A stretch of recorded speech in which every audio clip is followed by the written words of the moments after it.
All right, have and have not fans. Now, due to issues with the live streaming on YouTube, I think I figured it out so Chandler and myself can go ahead and actually discuss different topics on separate videos. We'll just put those on the channel itself, and you can join in by just simply putting your comments in the section below. And also, for anybody out there who wants to do videos with me in the future, I feel like this would be a safe way of recording. That way we don't have to worry about the live streams freezing up. So Chandler and I are really going to talk about the Haves and Have Not trailer that was released on Tuesday night. So to get started, Chandler and I will just discuss from top to bottom our thoughts about the trailer itself. So if Chandler wanted to start it off, we can go ahead and get going. All right, let's start with Veronica. She the first thing is like, I will always, she said, the first thing we heard her say is, I will always find you, David. And it was just like, well, that's great and all, but technically Candace is the one who gave you the address. So, Well, yeah, I feel you on that one, but maybe when she said, I'll always find you, it's like she'll use her resources in order to find out the location. So that I wouldn't say that's an empty threat. But at the same time, it's like, come on, Veronica. And I still am not happy about the whole Candace giving up the address so easily. I mean, why are you going to waste a back and forth exchange and then just give her the address out of nowhere? I think that Candace just was like, you know what? I'm done. I think she just had enough at that time. I mean, she was calling Veronica out on her bluff about the bank account thing. But it's like, yeah, because it was like she had her go, and she had her like trapped, and it was just like, why give up so easily? Yeah, exactly. And another thing that got me is, I wasn't for Oscar going up to the room, but I will admit, I'll accept him going up to Candace's room in this episode as opposed to when he got off the plane to go back to Savannah to go to Candace's house after she figured out he took the money. Now, that one I will never accept, but this one, there were more grounds as to, okay, I see why, because he really thought that she was playing no games and wanted to talk about Charles. But for him to actually accept a drink from her and actually get knocked out, that is not good. Well, no, and it looks like, in the trailer, it looks like he's passed out. Oh, yeah, and then he's going to get up pissed off, and for good reason, because she's literally ruined everything for him. And who knows what he'll do to her then. Yeah. Could he, if he knew, because, if I'm not mistaken, he doesn't know that she is trying to get Jim, does he? Not to my knowledge, but, I mean, he's aware that she's pissed off at him for the whole taking my money thing. But I'm more scared of what Jim's going to do when he finds out that Oscar failed. So I'm wondering, will he make good on his threat with David to put him back in jail? Well, we got, if Oscar failed on what part? On Wyatt's part? I mean, I feel like when Jim originally told David about, can he get the job done? Is he good at what he does? Okay, is there any dirt you could dig up on him? And he said he might be able to find a warrant. I'm thinking that was more along the lines of finding Warlock for Mama Rose before Mama Rose did. But, Jim might bring that up, especially to trying to clear the roster of characters in the back half of the season. Or Jim will be like, Oscar, if you don't get your ass together and get this money back, you're going to be screwed. So maybe he won't put Oscar in jail because he'll still need him to get the money back somehow. Well, I hope Oscar doesn't go to jail. Well, if Oscar goes to jail, that's going to be screwing David over. You know that? Yeah, because, again, that's just another one of his connections that Jim screwed up. That would be like, if I wanted to borrow your car and it didn't work, that'd be like saying, okay, Jeremy, I'm going to take your car and I'm going to have it, I'm going to sell it or something like that. Or I'm going to, you understand what I'm saying? Yeah, like I was giving you one of my resources as a favor, and then you went around my back and screwed me over, so now we're both out of a car. It's just like when, it's funny, I still laugh at the screen when I think about how Jim was all, okay, we're in, Mama Rose is mad at us. We're in trouble, David. And I'm like, David has nothing to do with this. She's mad at you. I mean, David already went through his phase of Mama Rose being angry with him, and he rectified that by turning the phones back on at the tow company. Well, but you remember, David did get Warlock out of jail. He did have a hand in that. Yeah, that's true. That's true. But I feel like Mama Rose even said to Jim, "So that's why David got that son of a bitch out of prison." Exactly. So I'm thinking that I feel like Mama Rose is going to show up at the end, but it depends on the pacing because I need to know how many episodes are going to be in this back half of the season before I can really make any theories on how far they're going. Because when you really think about it, 10 episodes and we've only covered about 48 hours, if I'm not mistaken. If even that. If even, because I do know, the car wreck, she stayed in the hospital until the next day. Then she came home, and then she's like, okay, the next day I'm taking you to the hospital to see the doctor to see if you're pregnant. And I know that was like 7 episodes there. I know, right? And then I'm thinking that we know we've moved into the next day because Jim and Catherine are at Wyatt's place due to the fact that we're taking a field trip the next morning. So that lets me know that I don't think we've quite hit 48 hours. I'm guessing more along the lines of 38 or 36. Yeah, like a day and a half. That is just sad. That is sad. That Wyatt thing brings me back to what I was saying before. The fact that he has hit Catherine is really, really, really, really just tick me off. I don't like it at all. You know what? I'll let you finish, but one little quick thought. Even though I know for me personally, I know you'll agree, that is not going to be an easy scene to watch. I feel like I'm going to like it. But at the same time, I am glad that they're doing something different with his character. Yes, the whole drug addiction thing is old, but I'm glad that they're spicing it up. It's not the same him going alone and getting high, passing out, or going to the hospital. He's like a legitimate threat, and I like that. Okay, continue. I'm done. Okay. But no, but actually I do agree with you. That I do agree. I do like how they're changing this, but the fact that he has hit Catherine really is pissed me off because one, this is Catherine Cryer. This is a boss. This is a woman who takes care of business. And it just kills me.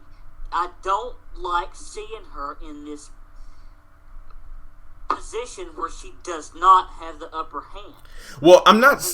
You know what? I think I like that, though, because that means when she comes up again in power, it's going to be one heck of a turnaround. And we've seen Catherine Cryer come back from some very, very, very losing situations.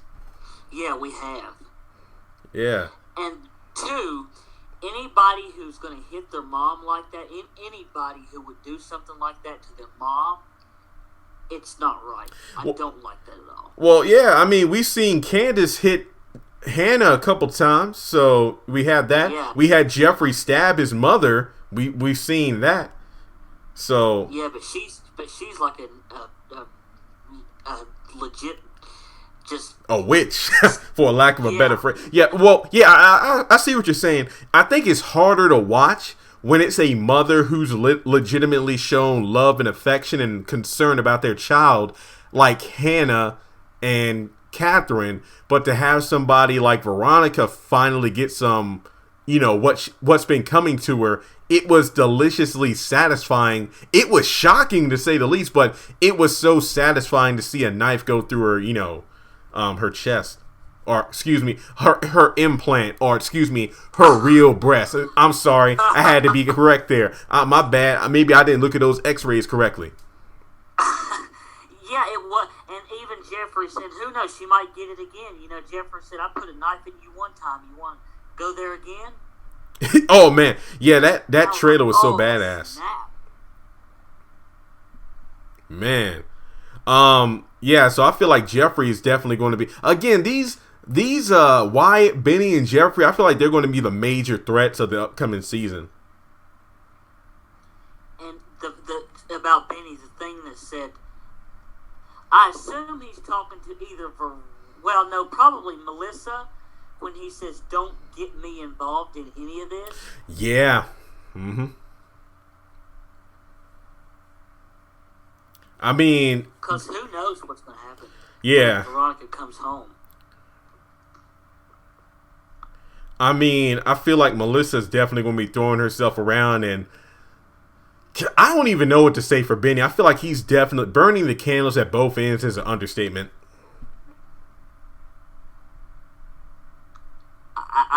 I think that he's going to end up screwed. I mean, he's just going to be screwed. He's going to end up like Jim Cryer. Yeah, I mean, the thing is, Benny really didn't have much to lose to begin with aside from, his life, whereas Jim lost the money. But my major question is, how much is Candace going to get from Jim? Because is it just going to be Wyatt's inheritance? Is it just going to be the $10 million in his account? There are just so many different things to think about. I mean, given the fact that she was looking off Oscar's computer for the account numbers, it almost makes it seem like she's going to get everything. And I feel like that's going to be the case. That's really going to be egg on Jim's face because he demanded $10 million in his account right then and there. Now he's about to lose. I feel like he is going to lose it all because of how smug he is. And I just love how Catherine was kind of eating it up. It's like, look, I don't have time for your bullheaded shenanigans, but I am impressed by you getting the job done. Yeah. And this is what, between Jim and Catherine, I actually want them to work together this next season. I want that too. I feel like Broderick, if he finally comes back, that's really going to cause another rift. Are we even? Based on what we've got, do you think we're going to even have room for Broderick at this point? No, but Tyler Perry has a bad habit of shoving too many things on the screen at once. That's probably why we don't even get past one day for like 10 or a dozen episodes because we got to spend an entire day going around all these characters to see what they're up to. Broderick was interesting at first, but come on. Oh yeah, exactly. I looked at, and I don't know how accurate this is going to be, but I looked at IMDb. We've had 10 episodes of this season so far, and Broderick, it says that he's going to that the next episode he's going to appear in is like 25 or 28 or something. Good Lord. Isn't that like, what? This is episode 10. Dang. Yeah, that's crazy. Maybe like his plot will thicken as we get to 2019, but as of right now, it's like, come on. Because I feel like, okay, look at it this way. Jim has that money, the $10 million. Let's just forget Candace for a minute. Let's just assume that, he's probably in the market for a house or something along those lines because he's not going to stay in that hotel forever. So theoretically speaking, if Jim leaves that hotel, then Catherine literally has no other reason to go back unless she's going to see Broderick, which I doubt will happen. You don't think she will? I feel like the main reason for her even calling was, because Jim was there trying to get a room. But if Jim leaves the hotel, for like another hotel or because he gets himself a house or whatever, then what would be Catherine's reasoning for going to the Artesian Hotel again unless it's to meet with Broderick? So that's my major thing. I really don't know why she would do that, but I'm just grasping at straws here because it seems to me like the first half of this season was more about hooking up Hannah and Derek as opposed to her own, flings or crushes or whatever you want to call it. Exactly, and that's where we have in the trailer. We have, we have a scene with Catherine, Hannah, and Derek. Yeah. I wonder if that's before or after they get out of all that mess with Wyatt. I would assume after. I would assume after as well because Catherine said that you're going to have to tell me what the date is like after you're finished with it. And I'm guessing that Derek would pick up Hannah at quote unquote Hannah's house as opposed to meeting up with Catherine at her house.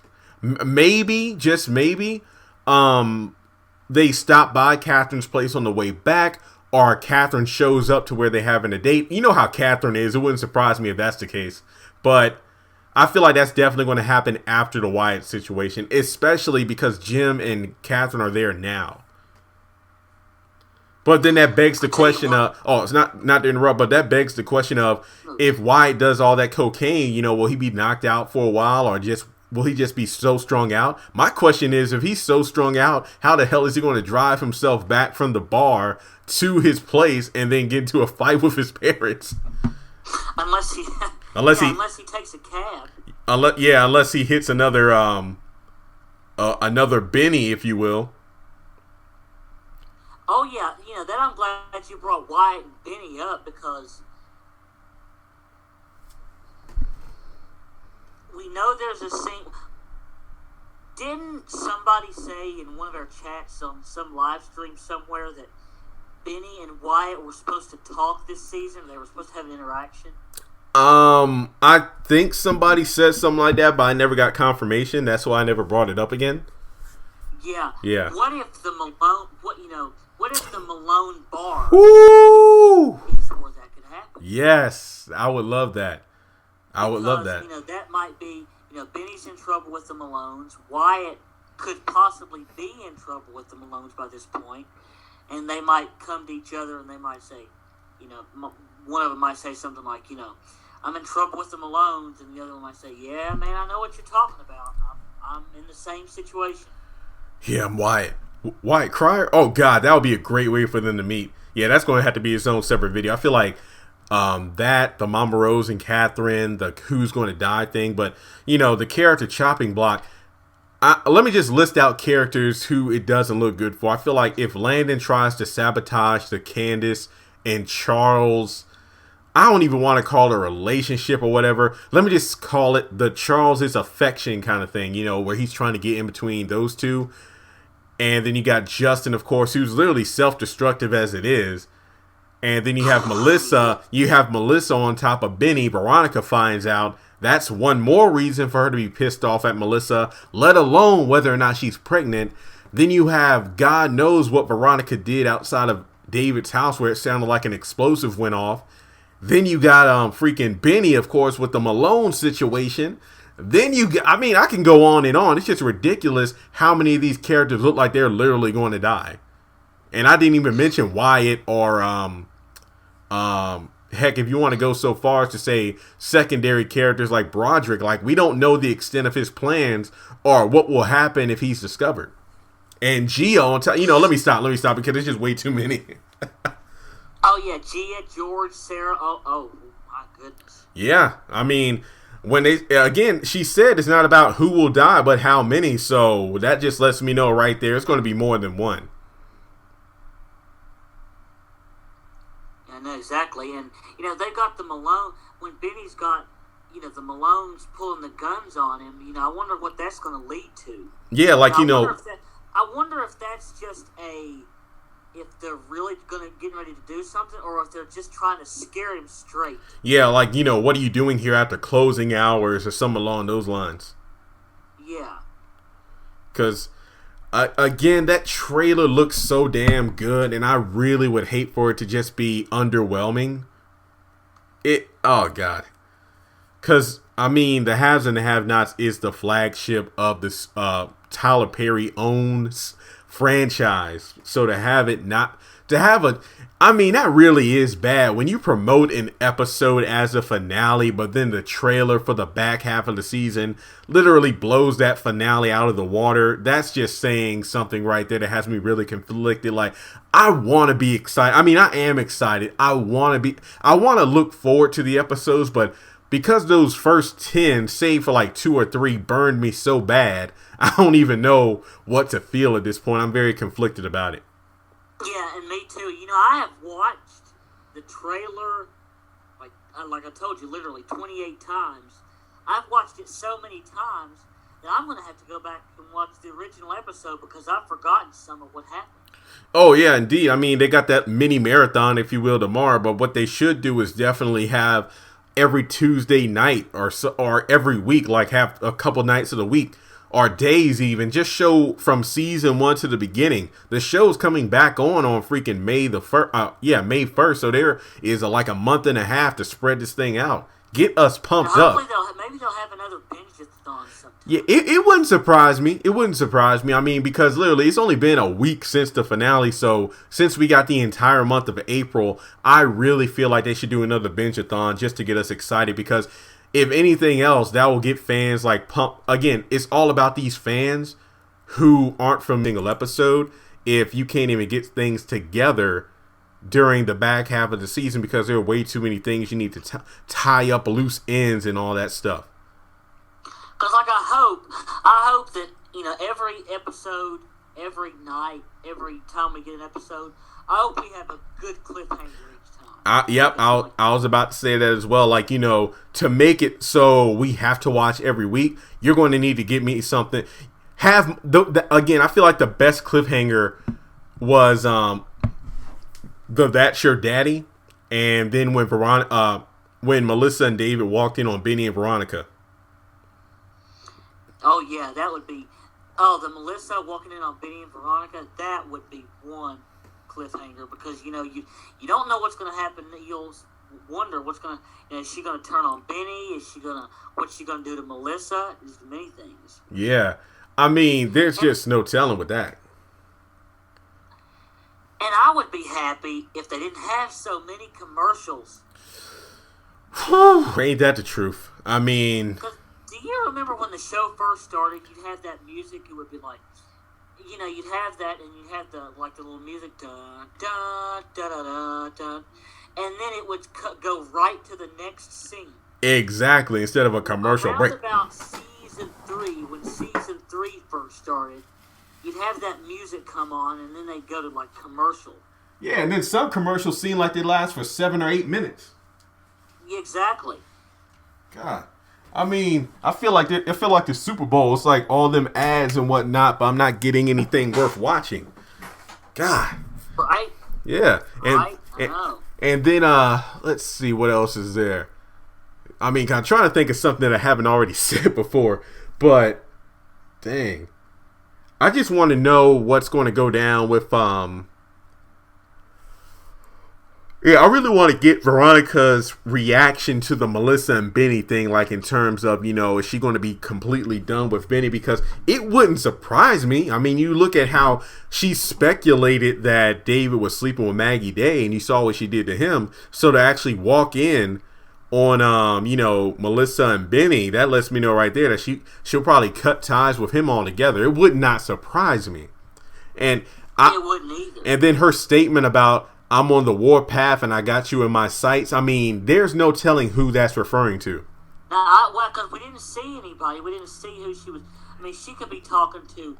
I think it's either, for sure, I think it'll either be Erica, Melissa, or Justin. One of the three. Yep. One of the three. Because she walks in on Justin and Jeffrey getting it on, so. Yeah. And it looks like in this instance, it looks like Jeffrey's willingly. Yeah, because he's literally looking up while on top of Justin when his mother walks in the door. It's like, what the hell is wrong with you? Yeah. So they ain't playing. I don't know where they were, and I don't know where they were. I mean, if I were to make a guess, I would probably say that new place that Justin was looking for, that apartment for the two of them. Yeah, I really, you know, this is what Pearl. I'm really getting to the point where I really want to know what Pearl has to say now. Ready? We know we've gotten his wife's reaction. Now let's bring Pearl back. I agree. I agree. Because I feel like, I mean, to be honest, I would love to see a Veronica and Pearl interaction because you know Pearl ain't too kind or keen for black people, and you know that Veronica ain't about having nobody's mess. So I feel like that would be an interesting Veronica. She was nice to Hannah. Well, yeah, that's true. But I mean, I feel like that's because Hannah is like, you know, doesn't seem to be shady or whatever. I mean, I feel like, you know, Pearl is like, you know, aside from, you know, being a Southern belle, she probably doesn't really like young people because, bringing all that noise and whatnot to the neighborhood. So to have somebody around her age that's understanding, yeah, I feel like Veronica will chew Pearl up and spit her out. Yeah, I would like to see a reaction like that too. Or Veronica, who knows? There might even be some kind of assault there. Oh, definitely, because I could definitely see Pearl's like, your son was coming after my son. And then, Veronica will just, I actually would like to see that. Yeah, I want to see that. Dang. Because Veronica's like Solange in that elevator. Oh, definitely. Definitely. And it would be a full-out brawl. It's just ridiculous because, Jeffrey, he got himself into this, I like how David kind of reflected on what he did wrong as a father and husband. But Jeffrey's like, look, you saw what your dad went through.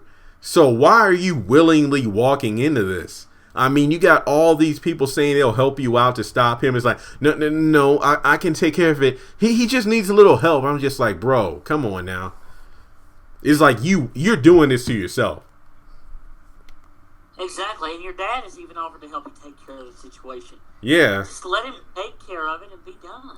That way we can be done with it. It's kind of funny. I thought about this a couple days ago. Like Tinka Sumner and Justin's Nicholas James are together in real life. I wonder if Candace kind of prepared Justin for this. It's like, look, you're going to be playing this character, so you need to be ready for the backlash that the fans are going to have. Like, they're probably not going to like you, so get ready for all the mean tweets and whatnot. Dang. Just kind of prepping him for what she had to go through. But at least with her character, it was like, okay, this is who she is. But at the same time, she did have good moments. Justin, on the other hand, it's just like one thing after another. Exactly. He's going to be, I'm telling you, he's going to mess with the wrong person. I don't know who it'll be. And who knows, it might even be somebody that we've never even seen before yet. Or it could be somebody that he's not, that's on there that he hasn't even interacted with yet. Yeah, agreed. Just like with Jim, not knowing, about him being a judge and whatnot, and thinking he could just talk smack to him or talk to him any way he feels like. Well, I'm kind of surprised he doesn't know because it's Cryer, and everybody knows who Judge Cryer is, I guess. Yeah, but Justin, I don't even know. I feel like there's some inconsistency in what these characters do because that him being somebody that looks like he is diligent at his job, he would, as you just said, would know who Jim Cryer is. So maybe it was just plot device or bad writing. I don't know. I feel like that's the excuse for a lot of things when they show like inconsistencies. But as I said many times before, I don't mind certain characters so long as they're consistent in who they are. Like, I might be annoyed whenever they come up on the screen. Like, Quita, she's annoying, but she's consistently a crackhead. Candace is consistently a hoe. You know what I mean? Yes. Yeah. That's how I feel about that. And that's something, we were talking about Justin talking all this smack to Jim. Well, I'll tell you what, it's like he doesn't say a word to David. Yeah, he shut that down in a heartbeat, and I loved it. Because, like, it was Justin was talking all this smack to Wyatt and Jeffrey, and David walks in and he goes, "Leave, you need to leave." Justin didn't say a word. He got up, walked out, that was it. I'm going to be honest here. I feel like that had less to do with David and more like, being heartbroken because Jeffrey literally was done. Because I feel like he just didn't even have it in him to try to fight back. Because, under any other circumstances, he would. Was it? Because I kind of think it's actually a little bit of both. Because David has such, if anybody were to tell me that they were going to make me look like the detective in the OJ trial, I wouldn't say another word. I would respect him, but I wouldn't give him any smack. Got that right, because he can deliver on that threat. Yeah, because he's a judge. Yep. And it's kind of funny how, like Jim and David and whatnot, they're trying to figure out ways to get around Veronica and Candace and the Malones, yet it's their own children that's causing them the most grief, despair, and trouble. Exactly. Like, how can you watch out for the gangster down the street or the hoe on the corner when you got trouble in your own home that you can't even take care of? But it's like Carlos said, it's like, how can you expect this man to run a state when he can't even Oh no, govern the state when he can't even govern his own home. I was like, damn, that was straight up burn. I mean, it's so true. So true. And I could just say, and I say that all this stuff, I wonder if all this stuff is on the news down there, because where they are, because I'd say if it is, and all this does get released, well, I know it is, because the Criers are already under investigation for the murder of D.A. Salison. So I'd say Carlos and Celine, wherever they are, they're probably looking at that and saying, well, look here. I mean, because as far as I know, the two major news stories, four actually. Number one, and again, I'm just thinking off the top of my head in terms of major news stories that I can recall, like, where it was literally being recorded on TV. It's not Norman Hewins, but it was the guy that Jim staged to take the whole "my son hit someone, but I paid for." His name was Donald Lee Questel. There you go. I paid for his medical expenses. The young man said he was sorry, and I didn't press charges. So that was on TV. And then I know the other time was at the steps of the church after Little Lizzie's funeral. And Jim was going to be on TV, but he's like, no, I don't want to make a statement or anything because, he was really conflicted on the inside about, he knew it was Wyatt. And then another time there was they said there were cameras, but we didn't see them on screen for an interview, but it was the March for Life, or March for Justice, because we knew that was going to be on TV, so that's 3. Then another time when, Diane Winchell, the reporter. Diana Winchell. There we go. When, Veronica and David were on the stage because they were stalling for Jim to show up. And then another breaking story that was big because we knew that's when they found out Amanda was dead and Catherine literally had a panic attack in the office. Then that saved Jim's life right there. That saved his ass because remember they were all furious about Jim not showing up. Yeah, it's like this is so irresponsible. I'm just like, it's sad that his daughter's death saved his political life. That's just sad. Because remember that Diana Winchell was on there talking about, well, we were going to interview Jim Crier, but we found that he was a no-show. Yep. What kind of man is going to, and then they got that call and they said, well, we regret to inform you that Jim Crier could not be with us today because of the death of his daughter. Yep. And that pretty much saved his career. And then another time, of course, when he was actually on television and then got roasted by Carlos and Diana. And that was just... And then, of course, the last time that I can remember is when they were actually on television and Jim was supposed to suspend his campaign. But it's like, you know what? I'm going to keep on going because despite trouble in my home, I've done a good job running several businesses as well as, being a very successful judge on the bench. And then the final time, I can keep on going. The whole, oh my God, Jennifer Salison's body was dumped outside of her news station. And then, of course, the more recent one where they found a bracelet and then Candace and Benny walked into the motel room and Hannah was like, Benny, where's your bracelet? And then, of course, that was actually before the whole Jennifer Salison thing. Yep, and then, of course, the other one where, Sarah was first introduced on TV because they were talking about the Jennifer Salison case. So there are many news outlets out there. It's just like we don't see it as much as we should, or at least the common people. Like, what is their reaction to this? Right, like Celine and Carlos mainly on. What did they think? Yeah, because the last time we saw Celine was where she saw Jim on TV giving his speech about how he wasn't going to give up. Yeah, and she hadn't been back since. Nope. I mean, when is she going to get even? Who knows? Maybe she's part of something we don't have. That's something that's right in front of her nose, and we just have no idea that she's part of it. But again, it just shows you how they introduce all these new characters when they got these fresh storylines and whatnot they have yet to finish up. Exactly. I really, that's like what I'm talking about with Wyatt. He's got Anna. Who knows when she'll be back, if she'll be back. I doubt she'll be back. Anna. I mean, I feel like number one, because her real life pregnancy, and number two, her character wasn't supposed to be a mainstay. I would have loved for them to get together, like, you know, when he finished his program, but I think like she's gone for good. I feel like she's the Laura of this season, where she showed up, it looked like things were turning around for the better, and then there you go, she's gone for good. You know, that's what heart is. You know, I am glad to see that they're doing something new with Wyatt this season. But I was really beginning to think that Wyatt was getting ready to get his life on the right track. You know, no more drugs, no more, because you know when he was talking on the phone to Jeffrey about looking at fire stations. Again, that was one of my favorite scenes from that back half. He had a beautiful outdoor scene. You had Wyatt sounding strong because Jeffrey's face was lighting up. It wasn't his whole, oh my God, I'm in love with Wyatt. No. It was him showing general joy in his friend getting better.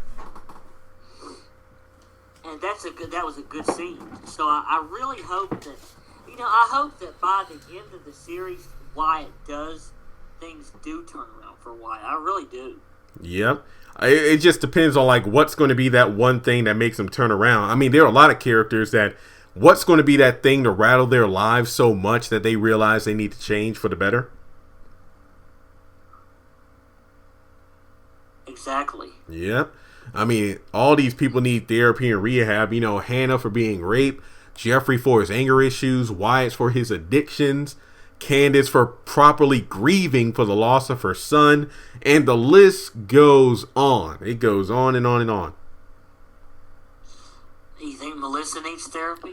Heck yeah! Remember, she's suicidal, and then you need Veronica to go back to like the 10-step program or what, rehab. Yeah, I feel like told her she needs to go back to rehab. I feel like David's probably one of the few people that doesn't need to go to rehab or any kind of therapy. I mean, if anything, he might need to go to like confessional or something for his guilt for, creating his son to be the person that he was.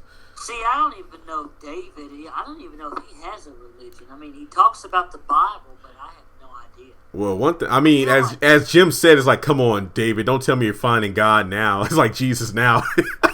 That was hilarious. It's like when the Malones finished cleaning up Jennifer, and then it's like, I don't know, Jim. It's like, it's like what he was explaining. It's like, well, it seems like somebody's going to be an unlucky fellow. And then Jim started laughing. It's like, well, you don't have to take so much glee in it. I feel bad.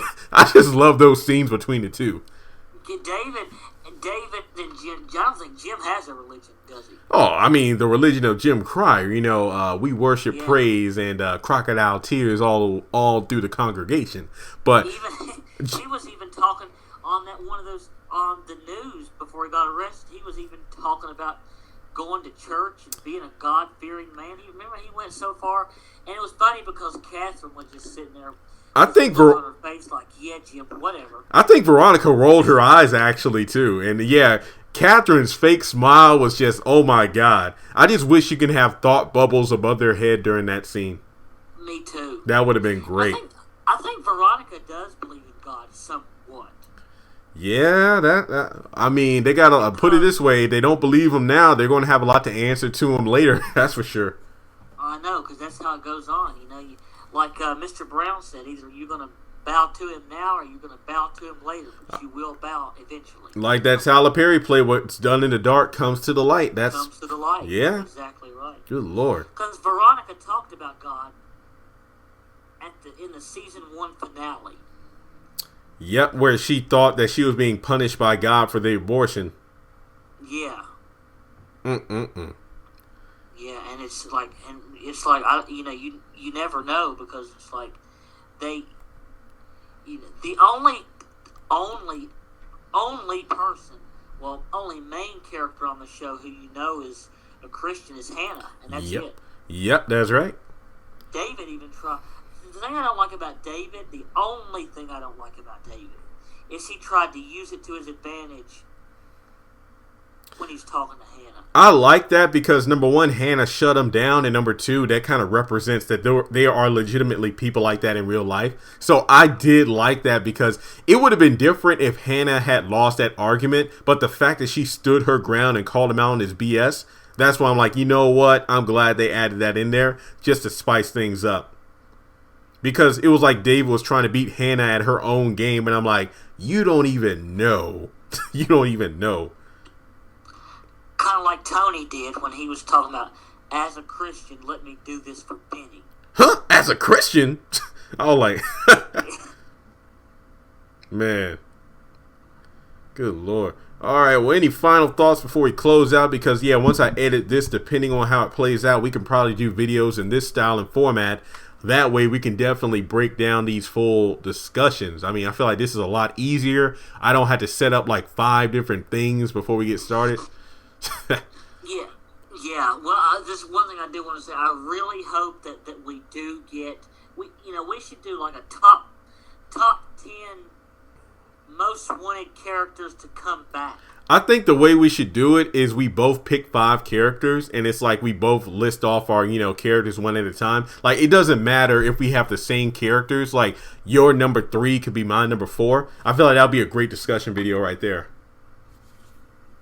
Yeah, like my number 1 is like, Veronica's mom and Mama, they're in the top 2.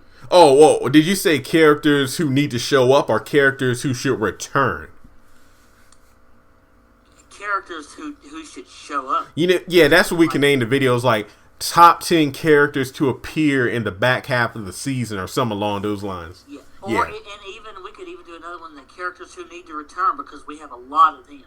Yep, I mean, and then of course characters who need to go, characters who would think will die. So this will definitely be top tier discussion videos during the off season. I feel like April's going to be here before you know it. I mean, after next week, it is already April, and then next thing you know, it's going to be May 1st. So it's not going to be long. Because March just got here, and now it's almost over. Yeah, it's just crazy. Look at the calendar like, dang, we only got one more Monday in the month. And I mean, the Monday after that, well, the Sunday is going to be April 1st. So, my God. Yeah, Easter Sunday will be April 1st. Yep. And I really hope that we have, I really hope that we have a long season this time. That will make me happy because, number one, that means the channel will be really booming for most of 2018, which I'm not against. But secondly, hopefully that means a longer season means we'll get storylines that are fully developed, fully concluded, and then set things up for 2019. But we can only hope. Yeah, well, hopefully, I hope this will be a good ride. I mean, hopefully we'll have, like, episodes that we could be saying, like, 10, 9.5, yep. 6.5, 9. My God, I hope we can have an episode like that. I mean, at this point, I'll be happy with some 8s. It's like Dancing with the Stars. Give me some 8s, because most of these episodes recently haven't been squat. Can you remember, like, in all the 117 episodes that we've gotten so far, do you know what episode that you've rated the highest and which one you've rated the lowest? Not offhand, because I never did a rating system, but I would have to say without a doubt that number 10 episode had to be within season 1 or season 2. I mean, I feel like it was either it was probably like, when it looked like Candace was going to be killed by the Malones, because that video on that episode was so hyped. Like, it was literally, oh my God, are they really going to kill her off? I feel like I need to go back and watch that. I remember seeing the 36-page blog.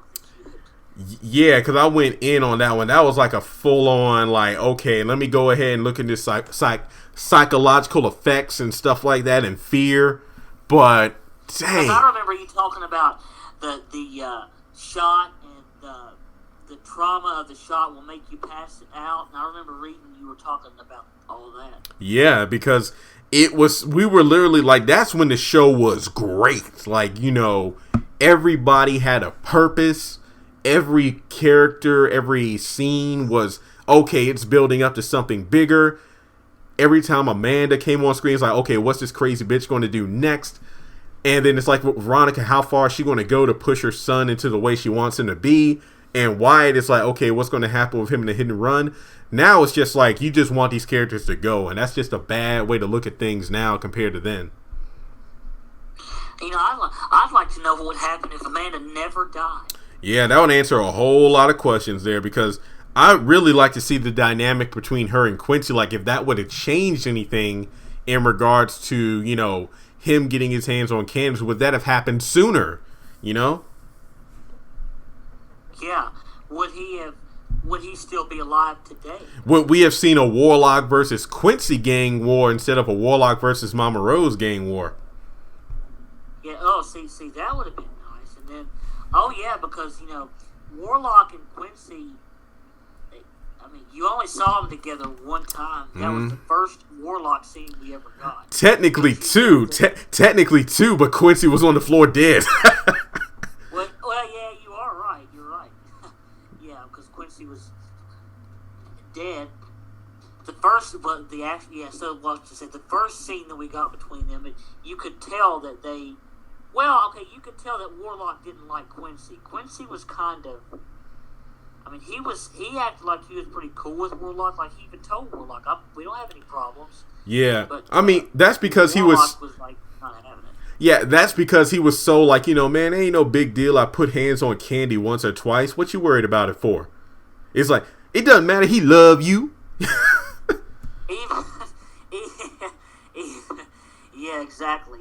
Even when Candace was being attacked by Warlock, and he's like, "Oh, you did that all by yourself? Good job." Crazy. Yeah. All right, man. Well, hey, we're going to close up shop here, but like I said, I'm going to do some editing tonight, and based off how well I can clean this up, if it works, then hey, it works, so we can definitely do this more often.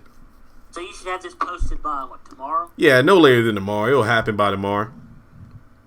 Yeah, well, I think that's a good thing. Because, this channel is all about trying new things during the off season. Yep, like live streams will still happen, but if this actually works, this works best because we don't have to worry about the during live stream looping and people going off about the volume, so that'll be very beneficial. Exactly, and not to mention that there's always room for improvement. Got that right. As long as we don't get to where we're posting actual episodes on the channel, we'll be good. Yep. All right. Well, hey, as always, a pleasure speaking with you. I will chat you as soon as the video is up tomorrow, and you have a wonderful night, Chandler. You too.